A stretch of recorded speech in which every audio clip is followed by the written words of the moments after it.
Eh ben salut à tous, c'est Schizo, j'espère que vous allez tous bien. On se retrouve aujourd'hui pour une nouvelle vidéo, bien sûr actualité FS 22. Pour le Platinium, oui, ça y est, les dernières informations sont tombées. Je peux enfin vous faire la vidéo récapitulative complète de tout ce qu'il va y avoir sur le Platinium, en matériel, en cartes, en mécanique de cartes, en nouvelle mécanique pour le bois, nouvelle mécanique pour le métal.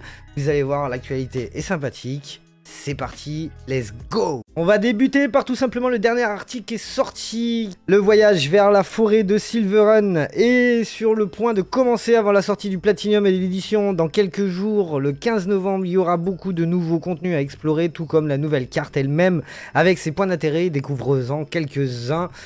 Donc ils nous ont foutu des belles photos. Bienvenue à Silverrun Edition. Donc bienvenue dans les bois de Silverrun Forest.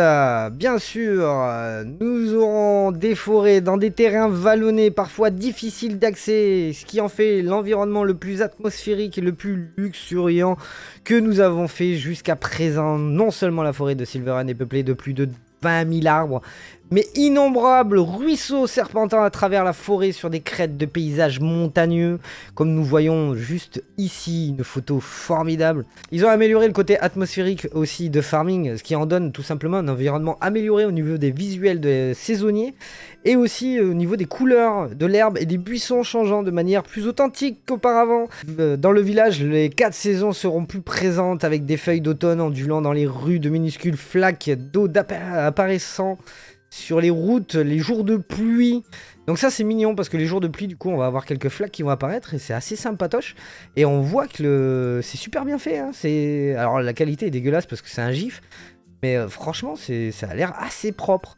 Nous avons les sites de production dans la forêt de Silverrun. Donc comme nous voyons, nous avons quand même un paquet de points d'intérêt, mais vraiment un paquet. Donc on voit que la carte est quand même à 99% bois, hein, on est d'accord, avec plein de petites routes, plein de petits chemins, plein de trucs sinueux, assez sympatoches. Nous aurons quand même un peu d'agriculture avec le champ 1, 2, 3 qui se retrouveront ici.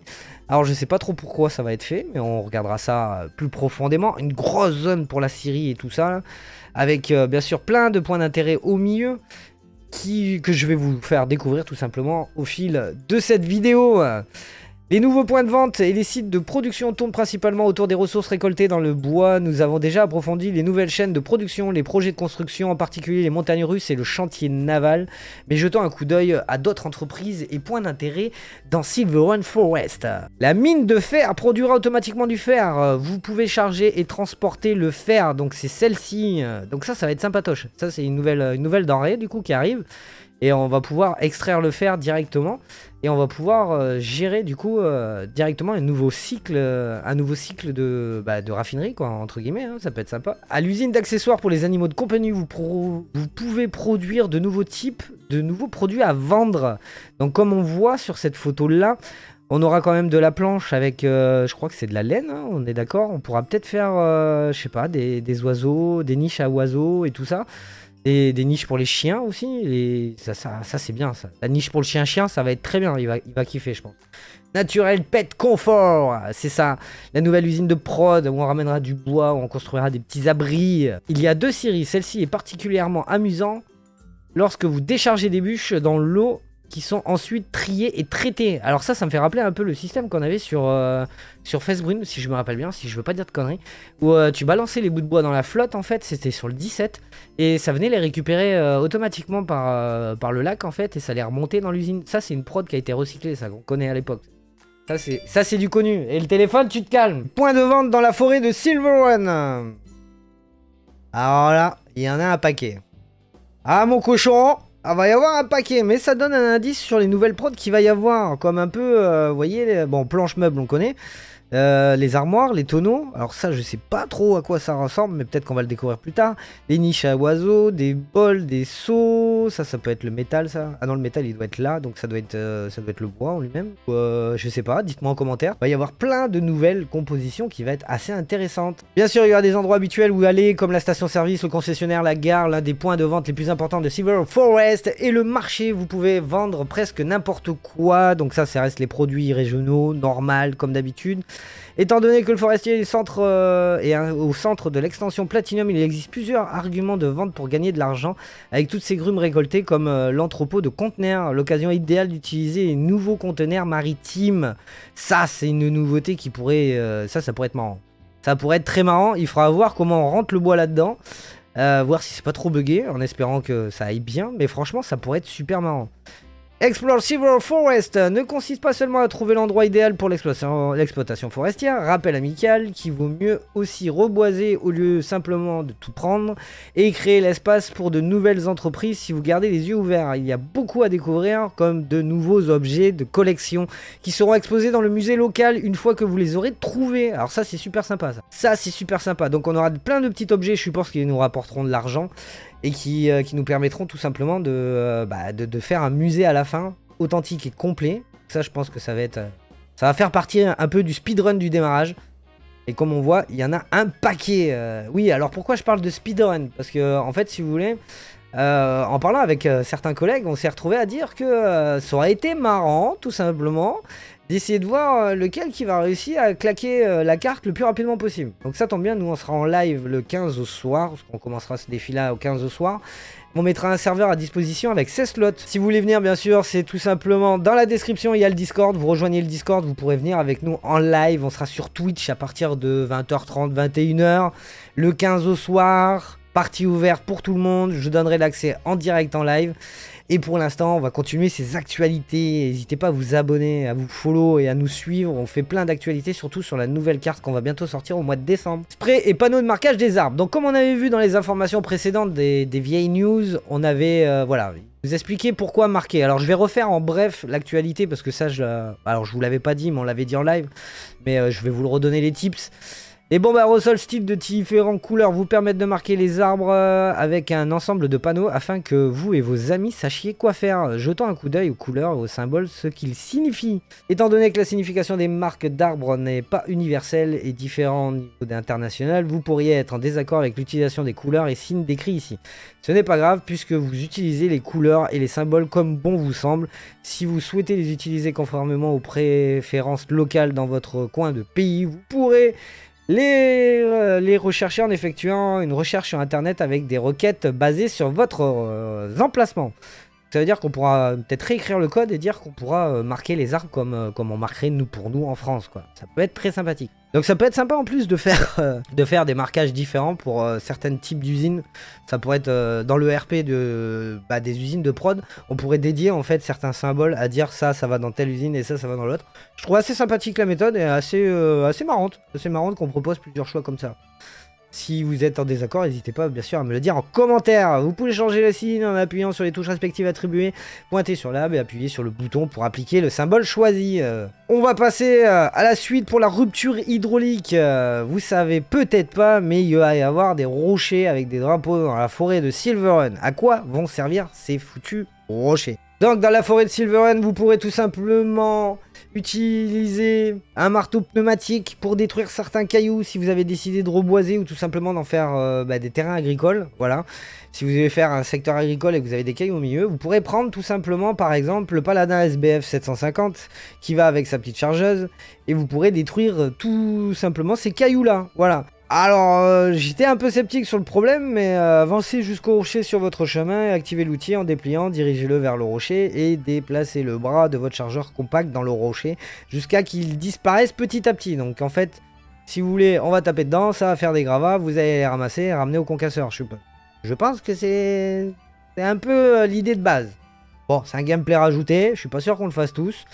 On le testera quand même bien sûr le 15. On testera ça en live, on verra comment ça se passe, mais bon.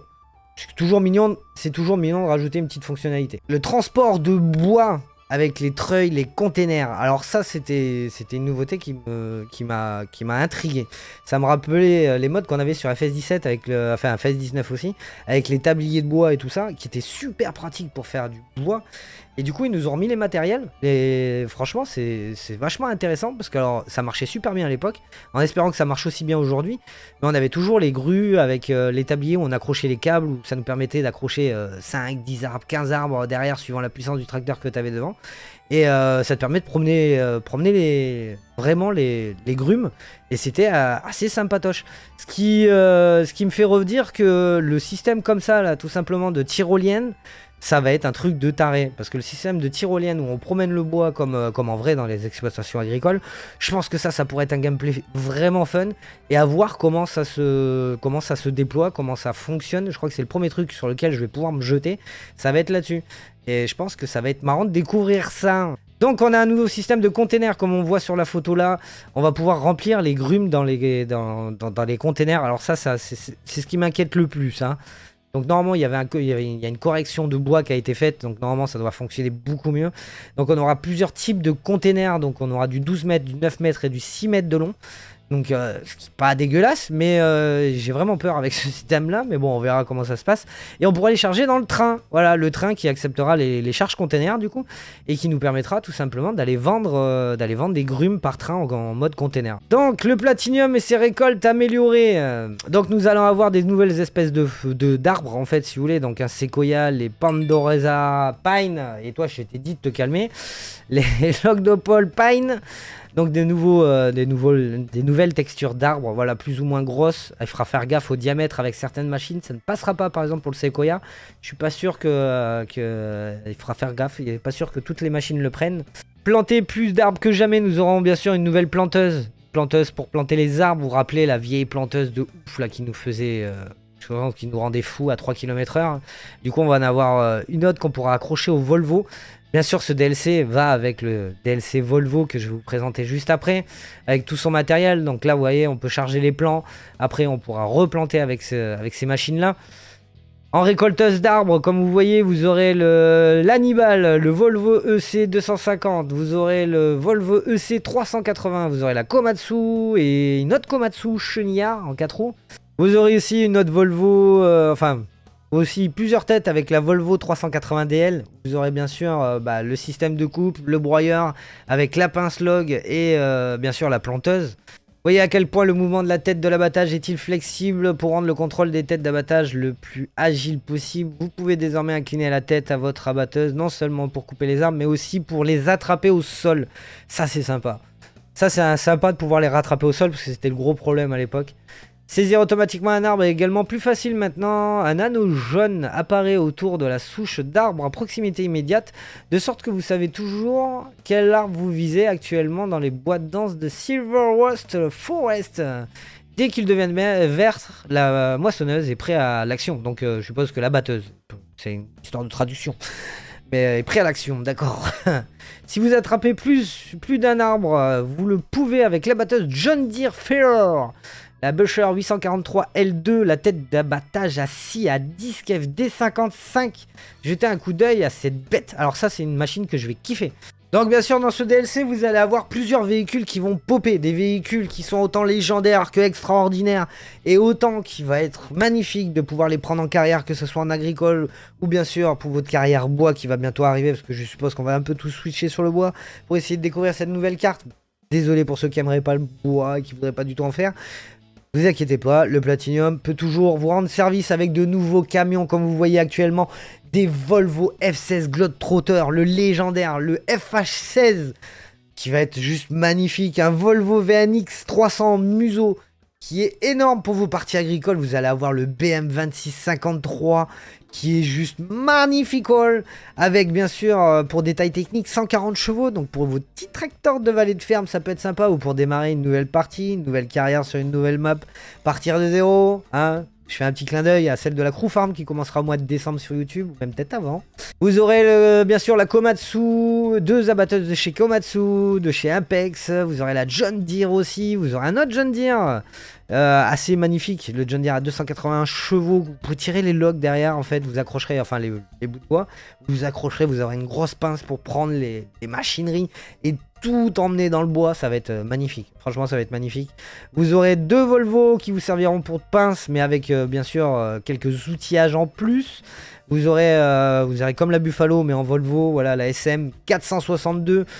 Vous aurez aussi la disponibilité du P-Fanzelt PM Track 3, nouveau type de matériel entre 180 et 236 chevaux, tout simplement un tracteur avec sa pince derrière, où vous pourrez accrocher tout simplement le plateau, le petit tablier pour traîner vos bouts de bois. Franchement, 236 chevaux, ça va être énorme, vraiment énorme. Vous aurez aussi, toujours dans la même marque, de type Félix, ce sera des machines forestières jusqu'à 236 chevaux aussi. Et celle-là, je la connais pas trop, je sais pas ce qu'elle va faire, mais je pense qu'il y a une grosse pince à l'arrière, c'est pareil, ça va être pour promener le bois. Pour ceux qui aiment bien JD, ça ressemble beaucoup à un JD, mais ça n'en est pas vraiment un. Le constructeur, c'est Kotschenreiter. Alors désolé, mon allemand est pourri. De type K300R Gen 2. Des machines forestières, bien sûr, avec la pince. Vous mettrez le tablier à l'arrière pour promener vos bouts de bois. Ça peut être sympathique aussi. Vous aurez Volvo, la grosse pince Volvo qu'on a vu dans les trailers qui était juste magnifique. Vous aurez la petite chargeuse, la LM841 de chez Volvo. Petite, mais qui fait quand même 112 chevaux, qui est pas dégueulasse. Vous aurez la grosse chargeuse sur pneus qui fait 275 chevaux. Vous avez la 333 chevaux aussi, la grosse de chez Volvo, la L180H qu'on a beaucoup vu en travaux agricoles sortir en mode. Et du coup là vous l'aurez intégré bien sûr dans le Platinum, ça va être assez fou d'ailleurs. Et vous aurez le Manitou, le M54 pour déplacer je suppose des containers. Ça va être un truc de taré, ça va être un truc de malade. La construction, le constructeur, un Volvo, alors celui-là c'est on dirait un... Pour mettre le bois dedans à l'intérieur, une sorte de benne qui pourrait être sympa aussi. Les tabliers, le Tage Fun. Comment ça c'est ça qu'on avait sur le FS17. C'est exactement ça qu'on avait sur le... Ça va, il faut que 60 chevaux pour le tirer. Celui-là, il faudra 80 chevaux, les tabliers de bois. Nous aurons les tyroliennes. Les tyroliennes qui... Il faudra pas forcément de puissance, d'accord, ok, qui gérera sa puissance elle-même. Nous aurons un nouveau broyeur à bois si je dis pas de bêtises, le K307CH plus EcoFlex. Nous aurons des nouvelles remorques avec une pince en espérant que c'est plus stable que l'origine, de chez Panzelt. La Schwanmuller pour la trailer de bois d'ailleurs, la remorque à bois. Vous aurez la SMI et la... Merde, celle qui s'accroche derrière là. Oh, j'ai perdu le nom. La remorque, hein, avec un dolis. Désolé, j'ai mangé le nom. Vous aurez une nouvelle planteuse, voilà, tout simplement, une abatteuse, une pince qui ira bien sûr avec la Volvo. La TMC Conseilla, bien sûr, c'est le broyeur. Vous aurez le godet, des godets qui iront avec les Volvo et toutes les nouvelles machineries. Vous aurez même pour les big bags, putain, de chez Volvo, vous aurez les big bags avec transporter putain, les petites attaches et tout. Ça va être magnifique. Magnificole. Ah, ils vont nous rajouter des plateaux, je l'avais pas vu cette info là. Avec le Paladin, vous pourrez bien sûr péter vos cailloux, voilà, qui se mettra sur les chargeuses compactes. Vous aurez la possibilité d'avoir 2 nouveaux plateaux. Ça, je l'avais pas vu et ça a l'air cool. Ça peut être sympa si les plateaux sont un peu plus hauts. Je pense que pour le bois, ça pourrait passer crème. Bien sûr, bah voilà, en hiver, vous aurez les bombes de peinture, 2 nouveaux bâtiments. Des cabanes et une production building wife photovoltaïque. Ok, d'accord, c'est un nouveau qui nous produira de l'électricité et qui nous fera gagner de l'argent. Donc les amis, si ça vous intéresse, vous pourrez tout simplement le télécharger à très bas prix. Si vous avez une clé Steam, je vous mets un lien en description de vidéo tout simplement. Vous pourrez l'acheter sur Instant Gaming. Voilà, si vous voulez pas payer le surplus de la TVA française, dites que vous habitez en Suisse. Si je dis rien, voilà, c'est entre nous. Mais du coup, vous avez un lien d'affiliation qui aide à soutenir tout simplement la chaîne. Donc n'hésitez pas, vous l'aurez pour seulement 13,49 €. Vous pouvez, si vous aimez pas Instant Gaming, aller le chercher sur Eneba, mais vous coûtera 15 balles pour l'instant, c'est seulement les clés disponibles Steam. Je n'ai pas de promotion pour Giant, pour des clés de Giant, je suis désolé les gars. J'ai essayé de fouiller dans mes partenariats, mais ils ne vendent pas de clé Giant. Donc si vous utilisez le clé Giant étant plus partenaire, bah, je vous proposerai tout simplement de mettre Yanka TV. Voilà. Donc voilà, j'espère que cette vidéo vous aura plu. N'hésitez pas bien sûr à mettre un j'aime, à la partager sur vos Discord et tout ça. Partagez-la à tout le monde pour que l'information circule. Je sais qu'il y en a beaucoup qui ont fait des vidéos actualités, mais jamais une qui globalisait tout simplement toutes les informations des dernières nouveautés du Platinum. Du coup là, vous avez toutes les informations nécessaires pour bien commencer. Bien sûr, nous démarrons cette carrière sur le Platinium le 15 au soir sur Twitch. N'hésitez pas bien sûr à nous rejoindre, on essaiera de speedrun le problème et on va essayer d'arracher cette carte le plus rapidement possible. J'espère que ça vous plaira, on se retrouvera très prochainement. À la prochaine avec Schizo. On n'oublie pas, Twitch en description, Instant Gaming pour l'avoir pas cher en description. Et bien sûr, un petit abonnement et un petit j'aime. À la prochaine Esquisse. Ciao, bonsoir, ciao ciao.